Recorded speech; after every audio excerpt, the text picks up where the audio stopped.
we do actually is a tangible way for us to continue the equity and access for all in our schools. We had a bit of a conversation this morning about, are we still going to do this? Should we stop? Oops, my computer is going ahead of me here. And I really felt strongly after thinking about it that this is actually the work that we do in computer science, and hopefully that you take away from our activities today and our conversations. This is the work that we need to do and show up every day to create equity and access for all the students in our buildings, so that we can see the change that we need to see in education right now. So we just wanted to start by saying that and honoring that, and not just kind of zooming through this and pretending like what's happening in the world isn't affecting us, because as educators, we hold a large weight on our shoulders of educating the students we work with. So we appreciate you being here and showing up, and please use the chat function if there's something that's coming up for you while we're talking, or I am kind of bad at multitasking. So if you just want to unmute yourself and say, hey, Mackenzie, like I do better at that because I'm a verbal person. So here is the start of our presentation. We're going to talk about the top 10 ways to engage school counselors as allies. So Mike and I, to be totally transparent, started this work separately. He started doing tech integration and doing CSP, and I was over here doing C4C. And we kind of had this moment where we sat down, and I remember having this conversation with you, Mike, about like, hey, I'm into this now, and this is what you're teaching, and like we're going to do this together. And I think it's been really cool to have that connection. And it sort of happened naturally, but for many school districts, there needs to be more of an intention of bringing your counseling department into computer science, and really how our ethical obligations align with computer science and the curriculum that we're hoping to have more of in Minnesota, thanks to Jen and the work that they're doing. Mike, did you want to add anything to that? I'll just say that in the cohort from my mobile CSP, I still talk to them. Not many of them do much with their counselors. It just hasn't happened. But after talking about how much Mackenzie's helped me out, it's something that they decided to like look into more. So I don't know that we just stumbled on it. I think, as Mackenzie said, it's something you have to intentionally think about, because you won't be just as lucky as we were to chat sometime and all of a sudden have a thought and an epiphany. So hopefully you take that from the presentation, that you'll leave and send an email to your counselor soon. Yeah, awesome. So we're going to jump right in. I want to start by talking a little bit about what NCWIT is. NCWIT is the National Center for Women in Information Technology. This is a nonprofit organization that gets donations from all sorts of organizations in the United States. And their purpose and intention is to provide that is the big heading. And then within that is C4C, which is Counselors for Computing, which is an organization that I'm involved in. And that's providing professional development for school counselors, and helping engage school counselors in professional development and understanding about what computer science is, and breaking down a lot of the barriers that are in computer science to help make it, again, I'm going to keep saying equity and access, giving equity and access to all of our students. When we think about computer science, many of us have the belief that it's like Sheldon behind the computer, nerdy, usually white male, and computer science is not represented in that way anymore. There is a shift, and not even a want, but a need and a demand for us to engage computer science students to reflect our communities and the problems that we want to solve.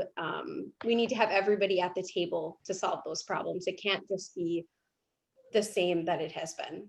So Counselors for Computing, if any of you out there are counselors, we're going to do a check-in in just a minute. I'd love to connect with you about that. If that's something that you're interested in, I'd love to create an organization in Minnesota of school counselors that want to do this work, because I get really fired up about it. So yeah, that's why we're here today. They're putting this on along with Jen and the National Center for Computer Science at Scholastica there. So our agenda for today, just so you know, we are going to do a quick check-in.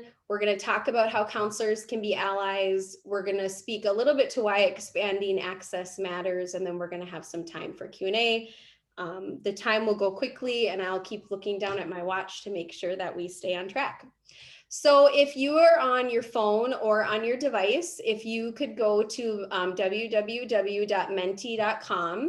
and you're going to type in this code that's on the screen here. And I'd love to just know what your role in the school is. Mike and I can kind of take who's here and make our presentation more effective if we know who is in front of us. So go ahead and just take a minute to do that. I'm going to open up the screen since I can't figure out how to do a duplicate screen. So you're going to see my unprofessional version here for a second. So hopefully you'll get that. If anybody has questions, I'll pop that back up here for a second. So menti.com and then the code there 10 25 21 5.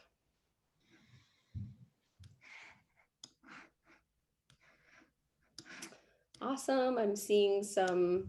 Once you fill it out, you can click on the little thing that says show results, or else I'll put it up here in a second after we get a few more people to answer there.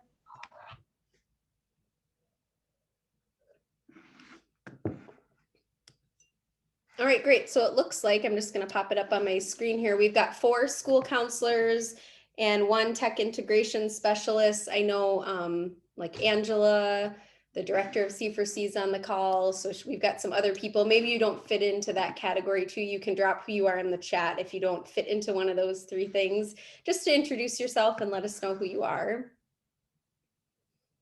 Oh, another school counselor. All right, we've got some school counselors here. Yay, love that. So happy to see you all. All right, so I'm going to go back to my presentation here. And one more question. I'm wondering, how often do you collaborate with your school counselor? So if you're a school counselor, how often do you collaborate with your tech integration specialist or CS teacher, or vice versa? And it might just take me a second. I think I might have to click over to my other question. So if that doesn't pop up right away, just give me 1 second here.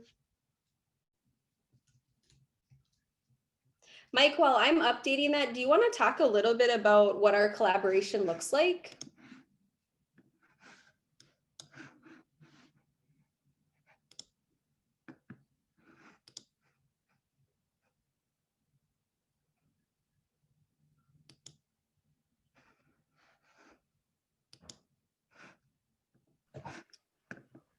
I wonder, Mike, I wonder if you lost audio for a second there. Mackenzie asked a question. Do you want to repeat that, Mackenzie?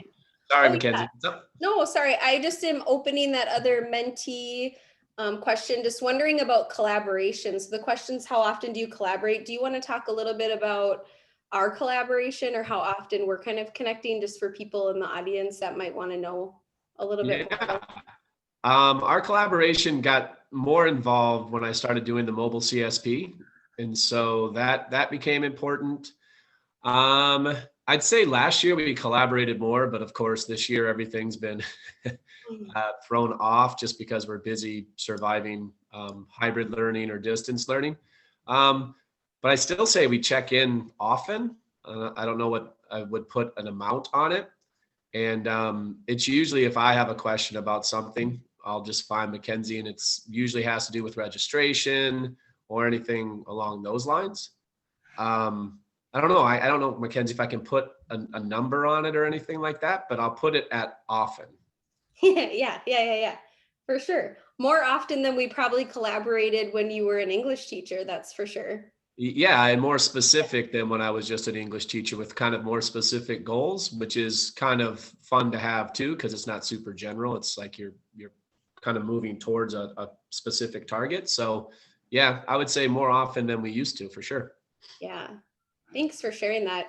I put in the chat too, the Menti should work. I'm new to Menti, so I had to switch over to the other question. So if it didn't work before, you can go back in there. And so I put on there a collaboration of no way, we never worked together, and all day long. And it looks like our group's coming up at about a 42%. So people are collaborating about half the time. So this is a good option, or a good opportunity for us to really talk more about that collaboration as we go through this presentation and why that's important.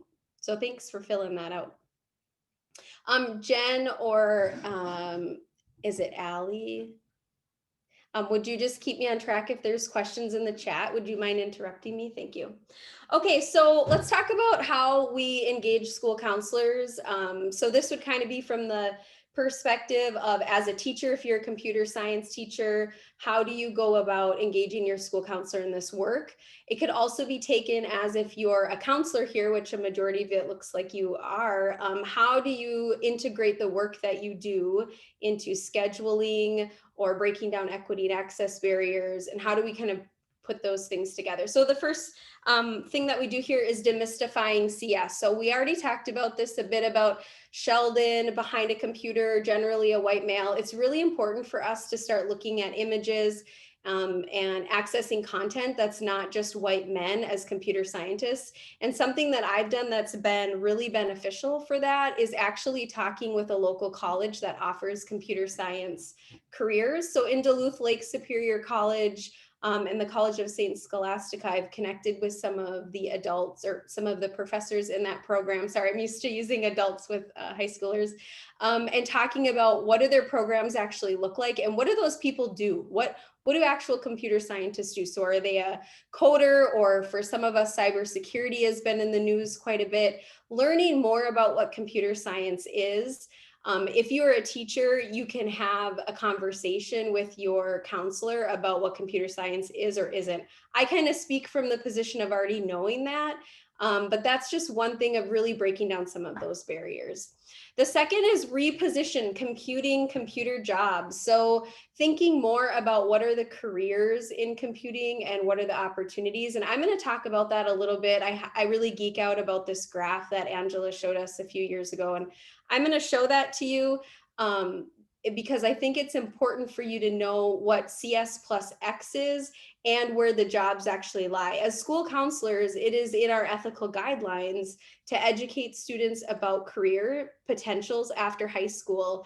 And one of the things that blew me away about this information was I felt like I was kind of on the hip and happening with counseling and what was going on after high school. And then I was presented this information and I was embarrassed. I was ashamed that I didn't know more about computer science and the careers that are available. And it's our jobs to create a pipeline, just like we have with the trades in many of our high schools and middle schools. We've created this pipeline to get people to fill careers that we know are necessary for our economy. Computer science is another pipeline we've got to start working on. Mike, I'm wondering if you want to jump in and talk a little bit more. We had this conversation the other day about that pipeline starting in kindergarten and getting kids, you know, kind of what our district has done and what maybe the grant's done, or your knowledge of computer science K-12 and not just high school. Yeah, I think anyone that's been in teaching or education would say by the time someone gets, for instance, to the high school, it's difficult to break them out of a mindset, or they're set in their ways, or, you know, if someone hasn't learned math effectively by the time they're in 9th grade and you're playing catch up, it's just difficult. And you could sub in computer science there, and I can see Jen saying yes, because a lot of those mindsets of people seeing it as just the white male in his basement coding, those are set early. And by the time someone gets to high school, Mackenzie and I have found, despite our best intentions, it's hard to get some of the underrepresented people into your class. They just don't see themselves understanding or knowing this. And it goes back to the demystify, that they think, well, I'm not good at code, but that's not just computer science. Where if students could get exposed to this as early as kindergarten and all the way through, you could find that niche earlier. You could demystify it earlier. You could spark an interest earlier. And then if we're thinking upper grades and careers, you'd have such a better chance of drawing someone in to a class like a mobile CSP class or any computer science class, because they would just see themselves as doing it, and it wouldn't be so like out of their mindset. So if you can start something earlier, if you know someone at a younger grade, or if you teach at a younger grade, that would be ideal to include it along with what you're doing. Yeah, awesome. Thanks for that, Mike, giving us a little bit of that broader teacher perspective. Okay, so we're going to move on to this video I want to show. This talks a lot about computer science plus X, so CS plus X. So understanding that there are a lot of careers out there that might not be solely driven by an interest in computer science or coding, but might be driven by, for example, someone might be interested in fashion design or might be interested in marketing, and how we can align those things next to computer science with the skills that they could learn in a CSP course or even in a middle school STEM course, like in our district, starting some of that interest early and exposing them to different careers. So we're going to go ahead and watch this video quick. If there's problems with audio, let me know.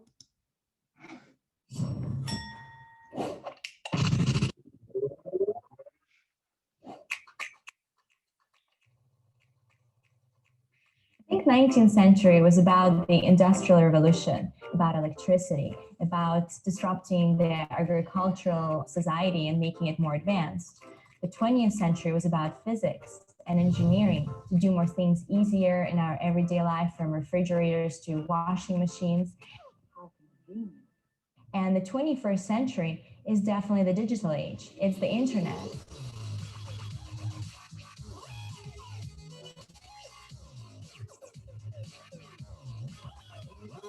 Even if you want to become a race car driver or play baseball, or build a house, and all of these things have been turned upside down by software.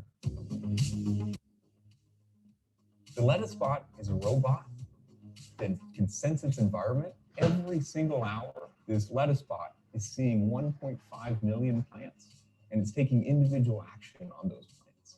We enable lettuce growers to have higher yields in their field by helping make it cheaper, by helping produce food in a more sustainable way. And that wasn't previously possible without computer science and technology. I have a really fun job where we build Polyvore, which kind of combines all my favorite things, so programming as well as fashion and art and design and shopping. Half the products you use these days are software products that you play with on maybe your phone. And so if you want to build something cool, you need to know programming, right? And there's so many things that you can do with computer science. So if you just work backwards from the cool thing that you want to build and figure out what that is, a lot of times computer programming is part of that, right? So you should learn the skill.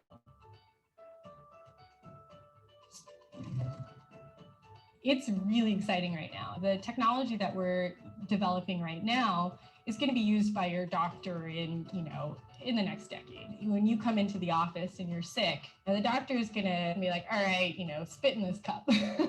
And I will put it into this magic machine, which is a sequencer. And in an hour, I can tell you what you have or what's wrong with you. So if we're looking for a new virus, for example, we'll download a database of all the viruses that are known. And we'll search for, our sequence of interest against a whole database of all viruses. So you still need somebody to analyze the data. The computer is not smart enough yet.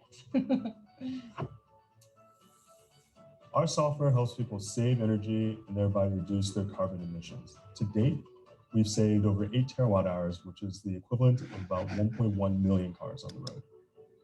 When you're forecasting the wind, there's so many different parameters that go into it. It would be impossible for a human to sit down and do all those calculations. We need a computer model in order to forecast it.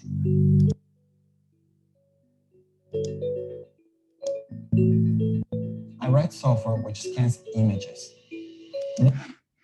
Oh, shoot. Sorry, folks. Well, we were just about to the end of that one. I'm wondering if anybody is willing to unmute themselves and kind of share something that they took away from that or that they seemed interesting to them. I thought it was pretty neat that it just showed different science careers in all the pathways of medicine and fashion, and not what students typically think of.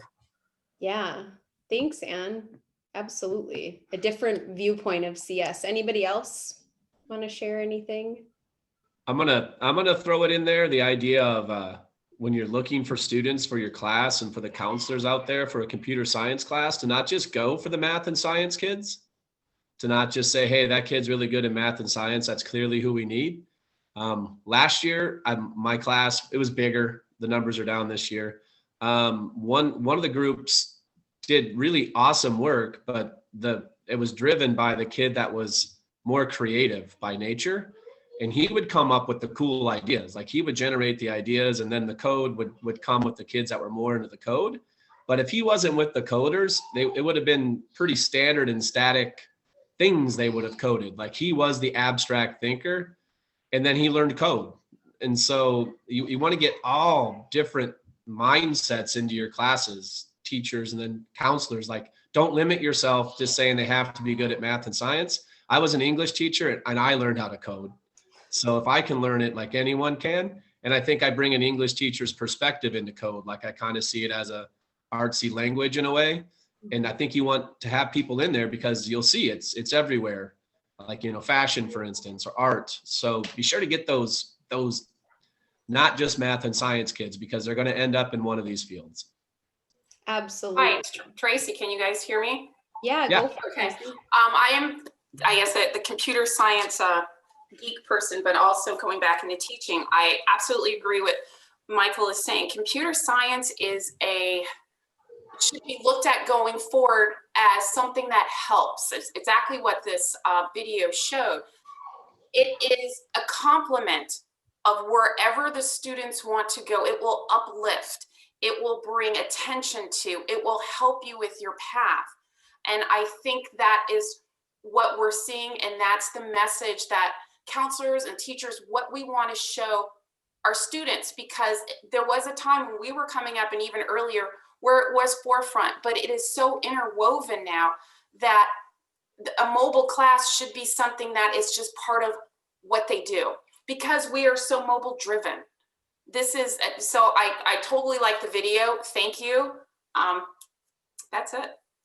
Thank you for sharing that, Tracy. Yeah, part of the video that I actually kicked off, which I feel bad now, but you could find this later and watch it, but it talks about, it's a basketball player, I can't remember his name, but he talks about how he took coding in college, and that it's actually like the language of this generation moving forward, that they're afraid if, one of the other presenters in the video talked about, I was afraid if I didn't know how to code, I wasn't going to be able to survive in the next decade or next decade's workforce. And I think that's exactly what you're talking about. It's a way for our students to kind of view the world in a different way, because they are seeing everything on the internet. Everything is coded in one way or the other. So thanks for bringing that up. And I saw Jen put in the chat, because I figured out how to get my chat up there, about coronavirus, right? Didn't we all think about that? If you've taken a spit test, you're all standing in the deck hall with, 50 other people spitting to try to see if you have COVID-19.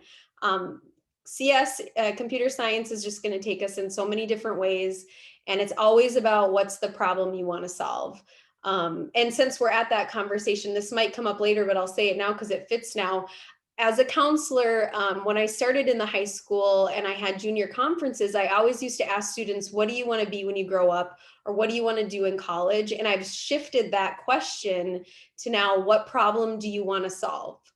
And that really throws kids off, because they're like, I don't know what, but the kids that know the problem they want to solve are the kids that go off to be much more successful, because it's driven by passion and interest versus money and what they've been exposed to. So I've had some of the best conversations with students, just asking them, what's a problem you want to solve? Or if they're the kid that has no idea what they want to do, that's a really good starting point. So just wanted to bring that up now. We'll keep moving because we could get stuck on this for forever.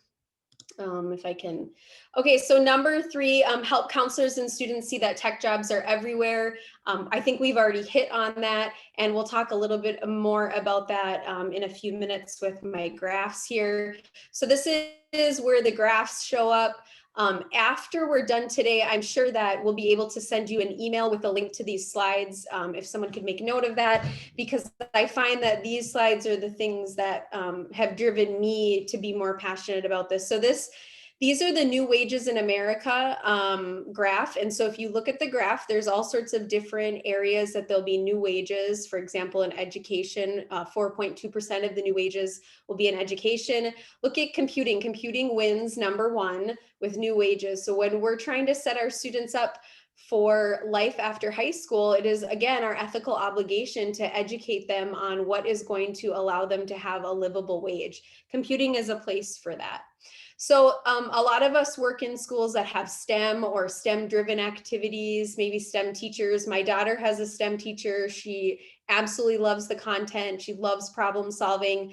But we have to really think greater than just STEM and really come down and focus on computing, because computing is really where the jobs are. Not that STEM isn't important, it's very important. But when we're looking at job growth, 67% of all new jobs in STEM are actually based in computing.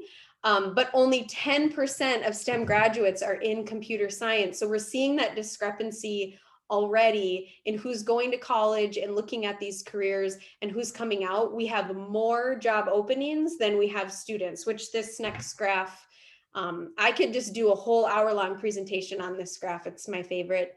So what I want us to focus on right now really quickly, because there's a lot in this graph, I want you to go over to the right-hand side for social sciences. So these are students that are in an undergrad or graduate degree.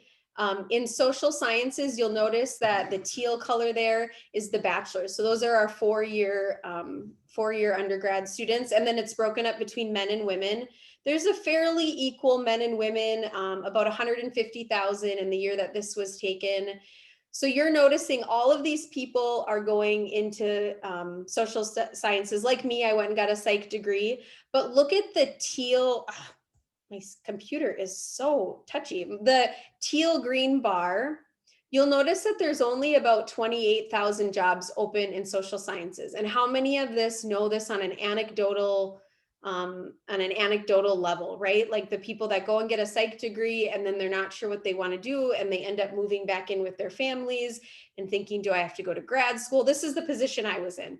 Like, do I go to grad school and spend another $35,000? What do I do?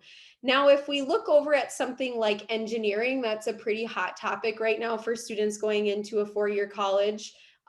You'll notice that the men and women, there's a much bigger disparity between women and men in engineering. And there's about maybe 115,000 people in undergrads, but look at the green bar. Look at how many job openings are. So a student going into engineering is going to have a high likelihood of getting a job when they're done with college. Now, when we look at computer and information sciences, the disparity is even bigger. It goes off the chart. The job openings are 350,000 job openings for about, that's, 65,000 kids that are in a four-year degree program.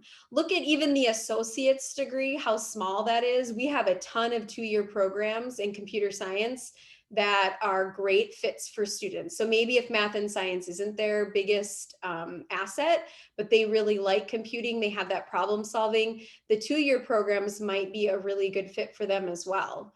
So look at that disparity, and I'm just wondering what your thoughts are after looking at that, if anybody has something to share or takeaways from this graph.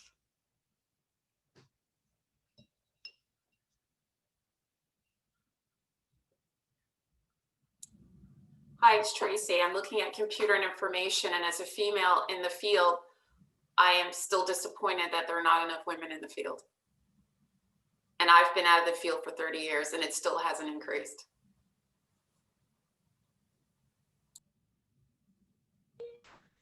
I'll just echo that last year I had 21 students in my computer science class, and it was a sea of boys, of males. And that's why Mackenzie and I are kind of on a mission to fix that.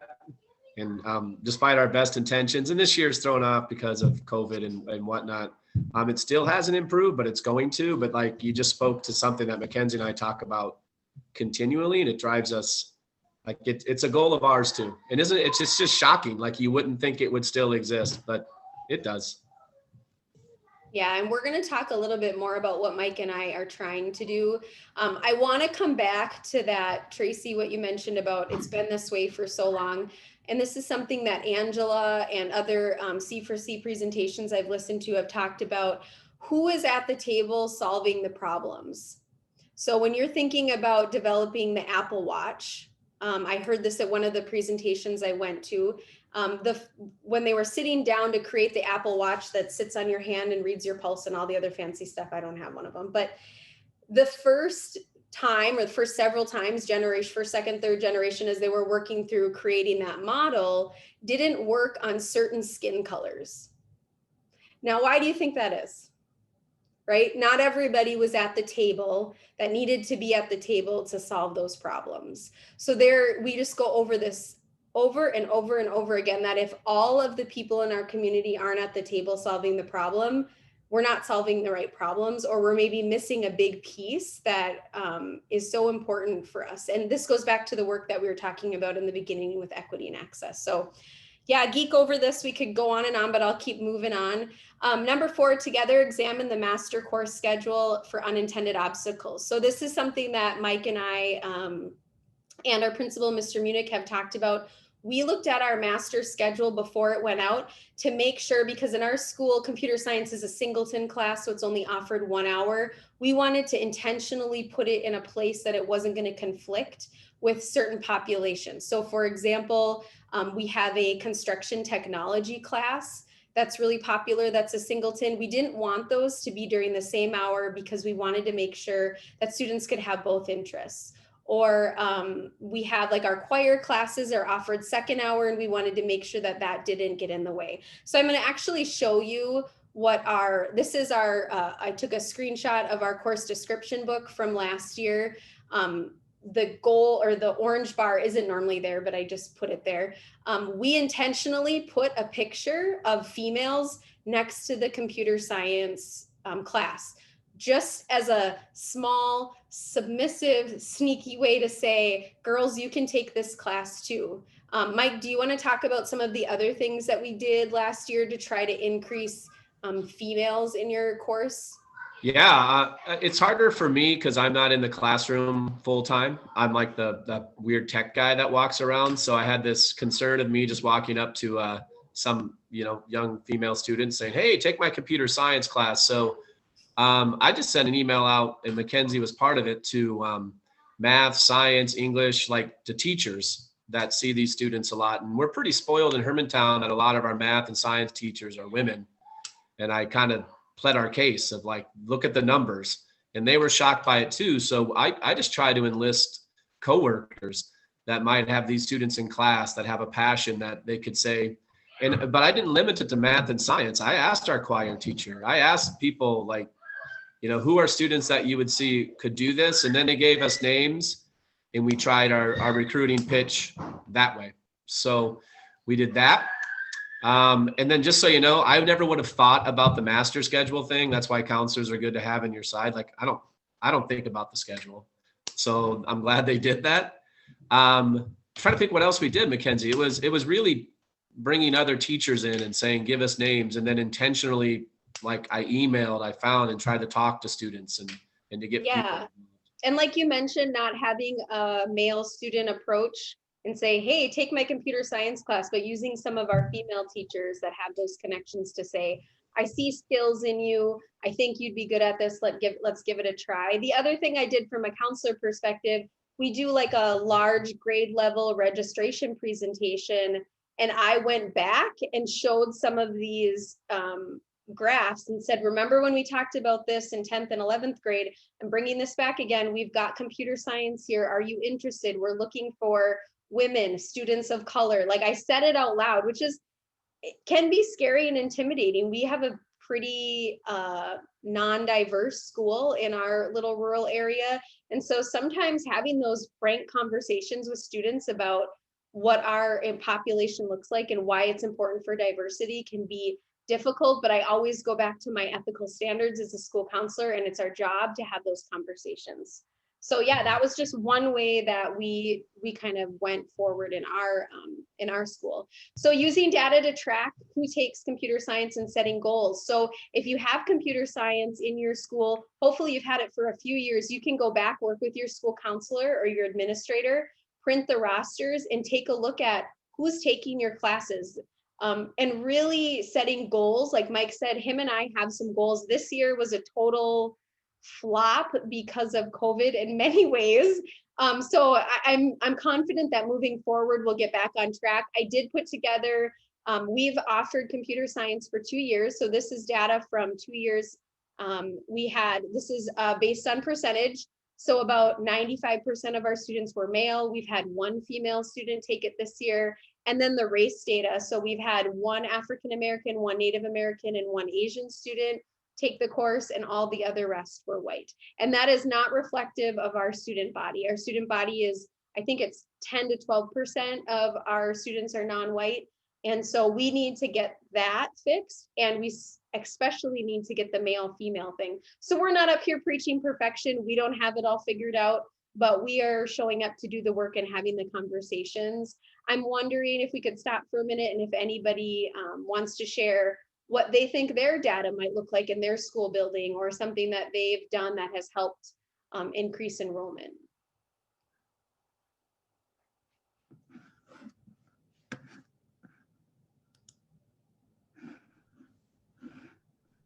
I'll chime in on something I just thought about too. If you do have a computer science class going, some of your best salespeople are your current students. You need them to chat with their friends. And then I know I have students signed up this year because my students made their app for mobile CSP and they showed it to them. And I wouldn't say I required it, but I was like, I stressed it so much. I'm like, take your app to lunch and show everyone what you made, and it was on their phone. And I know that, I only have 9 students this year, that 3 of them are in there when I was just asking because they saw that someone made an app and they're like, holy buckets, they made an app. And so I think you can use your current students too, to try to recruit. It'd be nice to have female students or kids of color as well to recruit. But for right now, that's been helpful as well. Yeah, and taking it one step at a time. We're not going to fix systemic issues in 1 year, but setting goals and then having some of these things done along the way is really helpful. So number 6 is presenting computer science as a way to achieve more equitable outcomes for all students. It goes back to our ethical guidelines and creating equity for students. So we could, like I just did, share data about what that looks like. I really highly encourage you to, if you're a counselor, to gather that data and present it to your administrators as I'm curious about this. This is where our data is at. Have we thought about ways that we could create more diversity amongst our courses? I have a question, or just actually, Yeah. Michael, just kind of, your last thoughts were really good, and it just kind of sparked an idea. Is it possible, and every school is different. I just had my younger son just recently graduated, and he had independent study, and he actually went to the teachers to look for projects. That is a way to get in the door with other students who aren't doing anything. If there's a small mobile app or some kind of small project that the counselors can say, hey, look, you don't have anything. Let me go talk to the computer science teacher. We have this great little doohickey little module that you can do and get credit for it. And boom, you learn something. I mean, we've got to kind of, as Michael brought up, we have to be able to think outside the box. We have to be able to think and manage it in a much smaller way in order to spark that interest in our students. Yeah, Mike, what do you think about that as the teacher?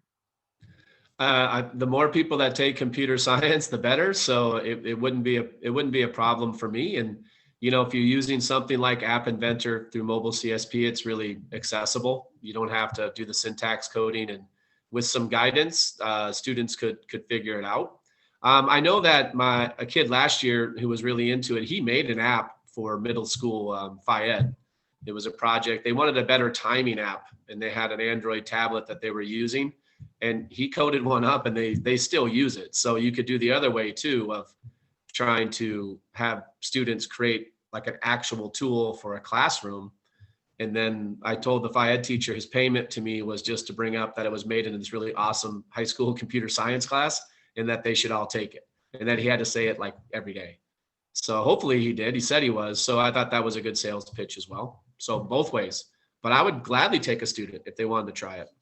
Yeah, and Tracy, I think you're right on. We've all learned that we've got to be flexible and think outside of the box. So I think that's a really good opportunity for you to take that back to your team, and maybe they could create some sort of independent study, because we all know we have juniors and seniors that have taken what they needed and they're kind of sliding through, and they might need something to spark them for sure.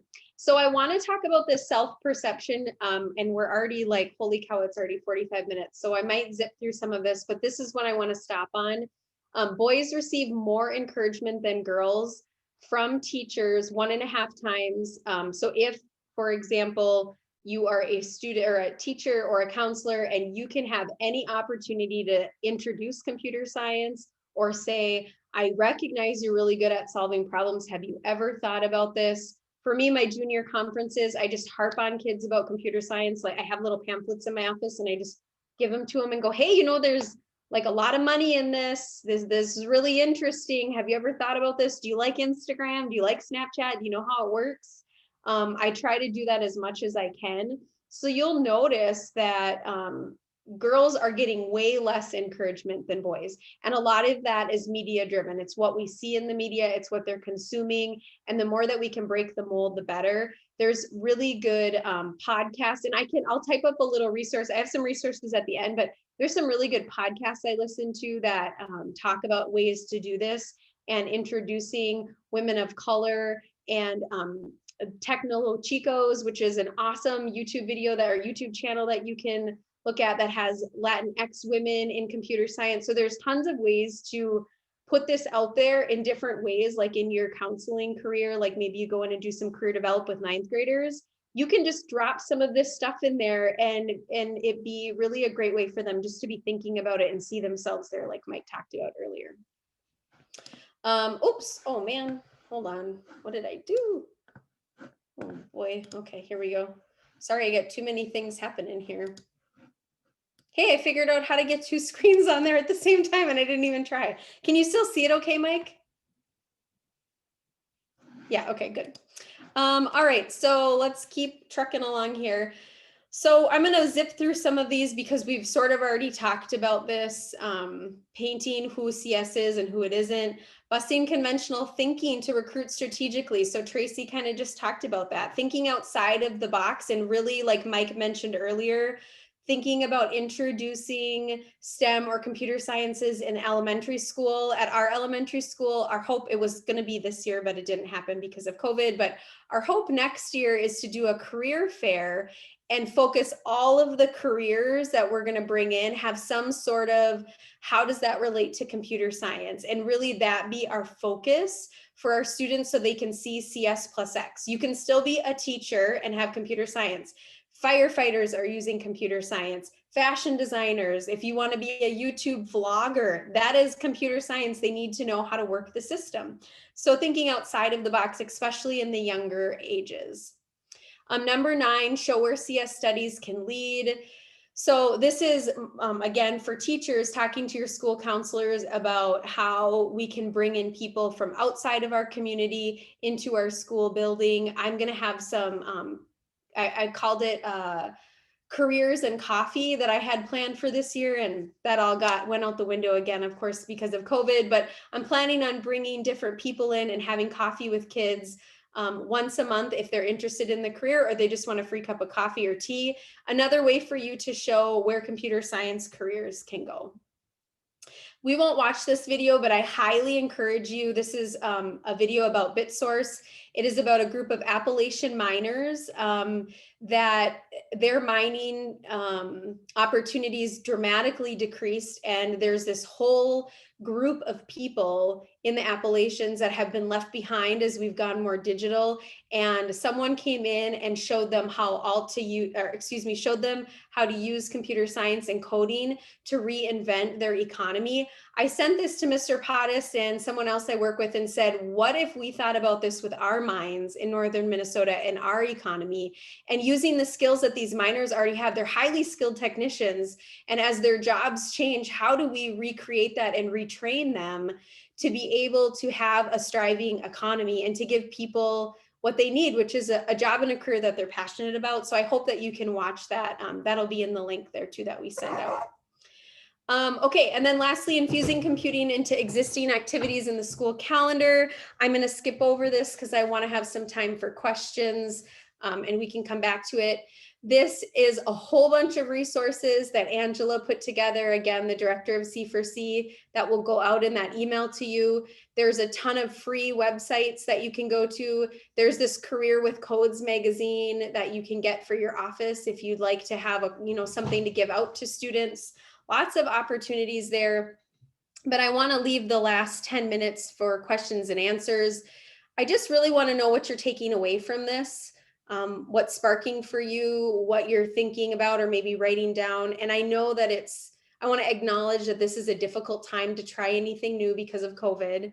But I also encourage you to think about how you can move forward with next year's enrollment in your CSP classes with the information we've covered today. So I'm just going to open it up. Please join in. I'm a counselor, so I can handle a lot of uncomfortable silence. So go for it. The presentation is very timely. This is Anne. I'm working with career tech teachers and also the curriculum director. And we were just on a meeting today and wanting to incorporate cybersecurity. And we have a coding class, but kind of make some changes to it. And so I've gone through the summer training on that. And so this is very, very timely, but also then what I can share with counselors. So I'm hoping that I get these slides soon. I was taking some pictures so I can share it very timely in the next day or so with the staff. So thank you. Yeah, we'll get it out to you today. I'll get that over to Alexis with some additional resources, and Anne and anybody else there. If my contact information will be there. If you want me to reach out to your counselors after you have a conversation with them and they're kind of like, what are you talking about? I don't know. I have a presentation that I did for our Minnesota School Counseling Association that's recorded that I could send to them that kind of goes more into why school counselors are important to this work. It's a little like this, but it dives into it a lot more and aligns with our standards. So feel free to send anybody to me. I would love that. So thanks for sharing. Anybody else want to share kind of what they're taking away or thinking about right now?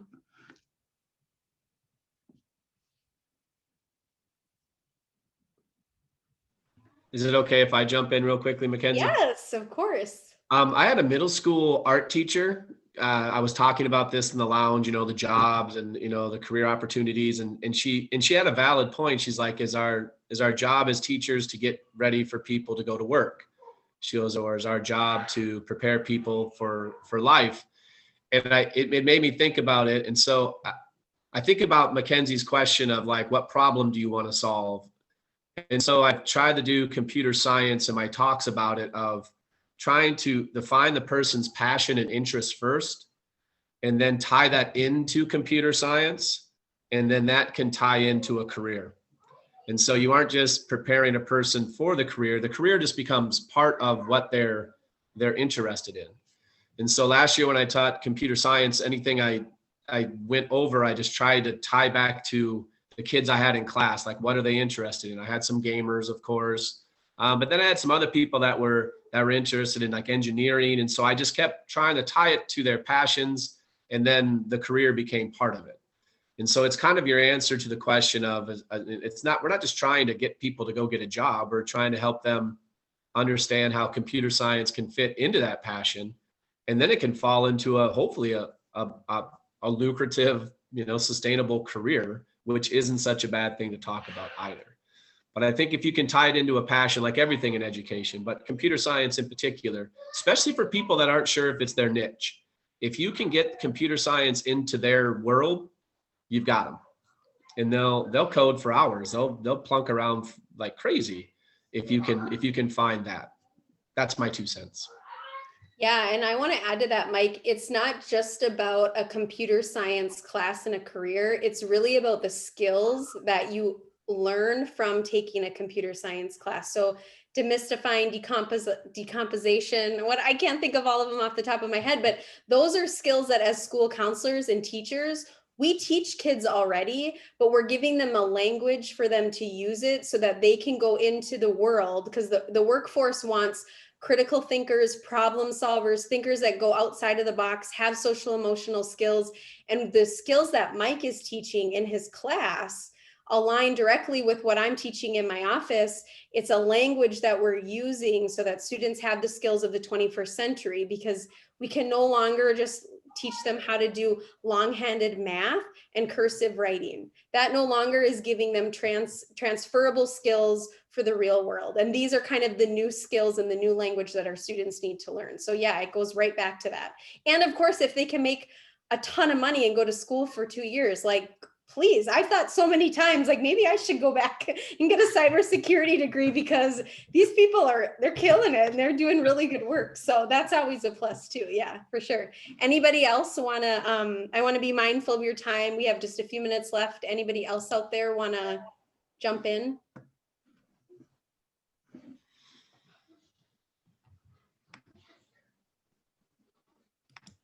All right, well, with that, we just really thank you for being here and we'll get that information out to you. Thanks, Mike, for sitting alongside me. I appreciate it. And for Jen and Alexis to set it up. And we'll be looking forward to working with you in the future, hopefully. Thank you both. We really appreciate you being here.